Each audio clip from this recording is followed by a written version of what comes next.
Okay. So how long you been working for UNLV?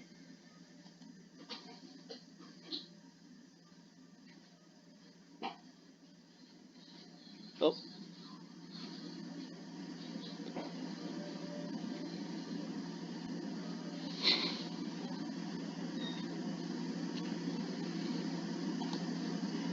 For 3 years. for 3 years? I know there's a bit of a lag here. Hmm. It's probably because I'm recording the interview for the. If you want, we can turn off our video and then we won't. Maybe that'll help save some bandwidth. Alright. Should we do that? Yeah. Okay. Okay. I don't know if this doesn't work. Then I'll just give you my phone number and you can we can just talk on the phone. That's fine. I think it's working. Do Hello? I? Hello? Yeah.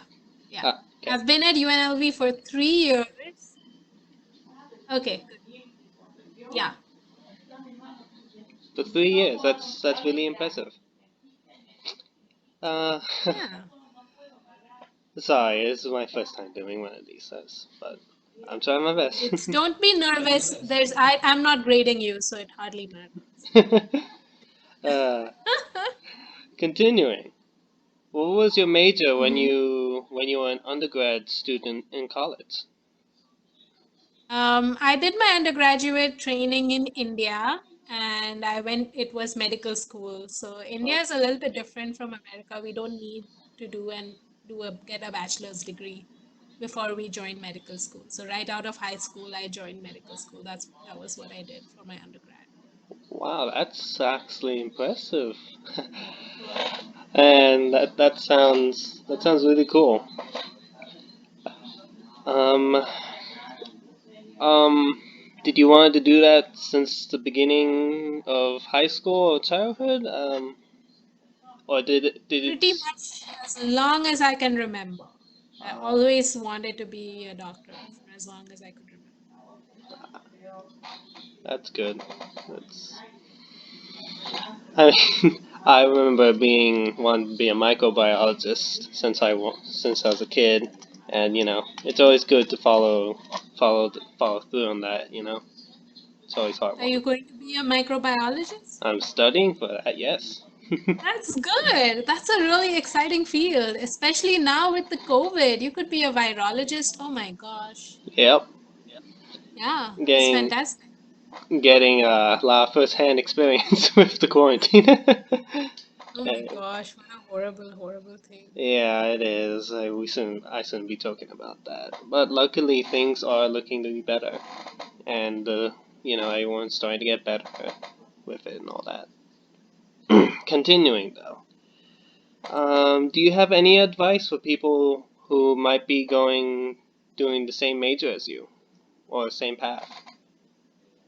Yes, I would tell them to pay attention to opportunities for volunteering and to take advantage of as many experiences as they can get that are hands on because they'll really know how much they enjoy doing the work and they'll come in contact with people who can advocate for them when it's time to look for a job, people who will write them letters. It's difficult when you're a student and the only letter writers you have are your faculty who have taught you in the classes because Hmm.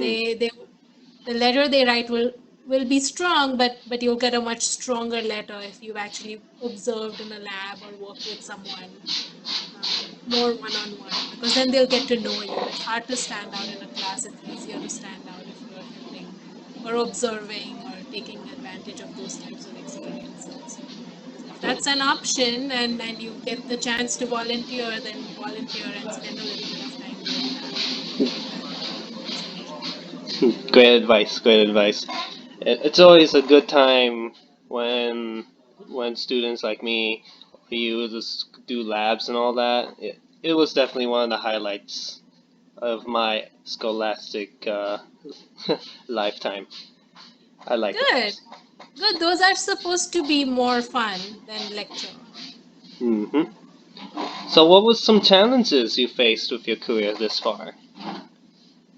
Challenges that People, so okay, so I'm mainly a scientist and a teacher. Hmm. So I face different challenges when I'm teaching and different challenges as a scientist. For a scientist, some of the biggest challenges you face is trying to get money for funding your studies. So grants are very competitive, and even publishing your manuscripts and your work is competitive and difficult. So those are the main challenges, is rejection.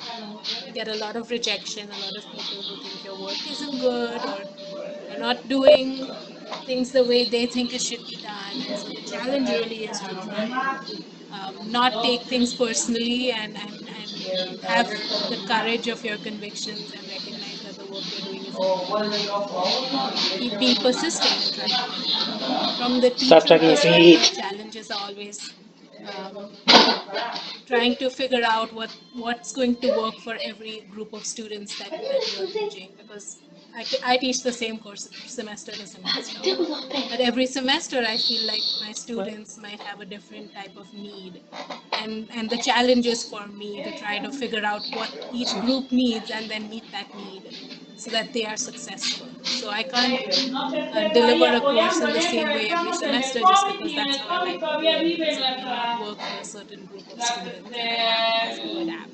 And this semester has been the biggest adaptation, trying to move online. And I just proctored my first exam last week, and there were a lot of problems that I did not expect, that I have now had to face, and I'm going to fix them so that the final does not end up being so difficult for the students. So yeah, the challenges, they come. They're nothing insurmountable. Um, it's just things you have to learn to adapt. Whenever you meet a challenge, you can either look at it and think, "Oh, this is too hard," or you can think of, "Oh, how can I fix this?" And if I don't know how to, who do I ask? It's definitely been, this semester has definitely been a real sudden change for a lot of people.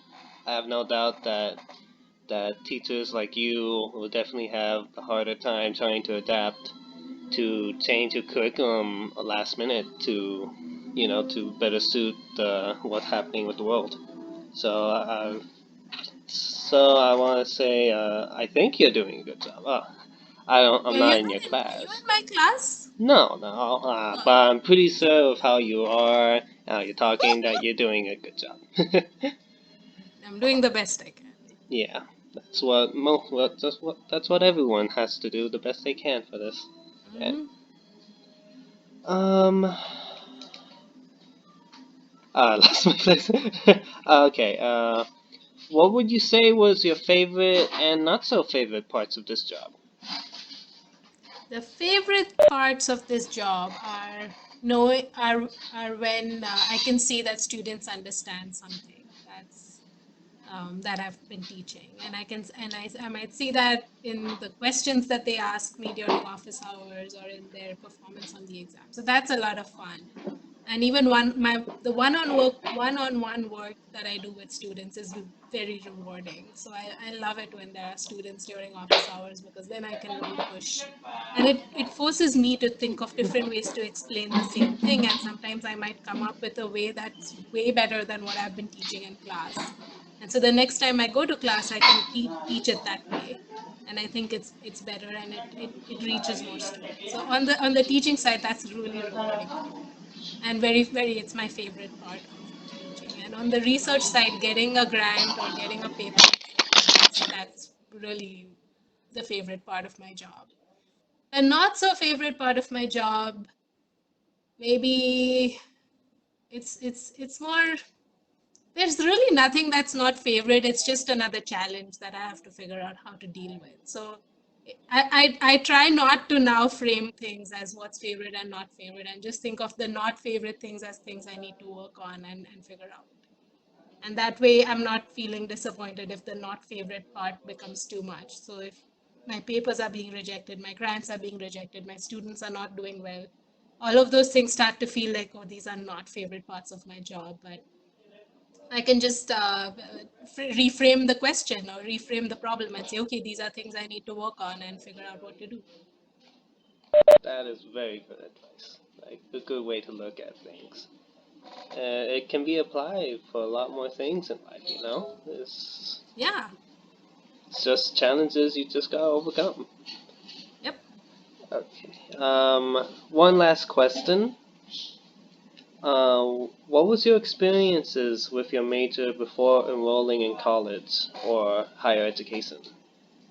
Oh, yes. So when I finished medical school and then I did my internship, I had the opportunity to observe at a cardiac rehab clinic.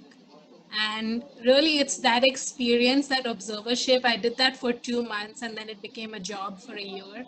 It was that experience that got me where I am today. Because if I hadn't gone to cardiac rehab, I would never have become interested in exercise science. And it's that interest in exercise science that I've continued to pursue. So I got my master's and PhD, and then I did like training after my PhD. That's got me where I am today. If I hadn't done any of that today, my career would have looked very different. I would have been a physician, that's what I was trained to be. But I would have never probably been exposed to the world of research and the world of teaching because that would have not been part of my job. So it's that observership that really ended up defining my whole career. And it was cardiac rehab. It was outpatient cardiac rehabilitation. In India, we would see 80, 85 patients a day in that clinic, and they would come in for phase two and phase three. I don't know if you know what the phases are, but phase one cardiac rehabilitation is if someone's just had a heart attack or heart surgery, then inpatient, trying to just get them to stand up and move to the bathroom, walk a little bit. That's phase one. Once they are Mm. discharged, they would come back. That's phase two, is you hook them up to an electrocardiogram while they are exercising. And then phase three is where you don't need the electrocardiogram anymore and they can exercise on their own. So yeah, that's really what defined my career. Well, that's good to hear.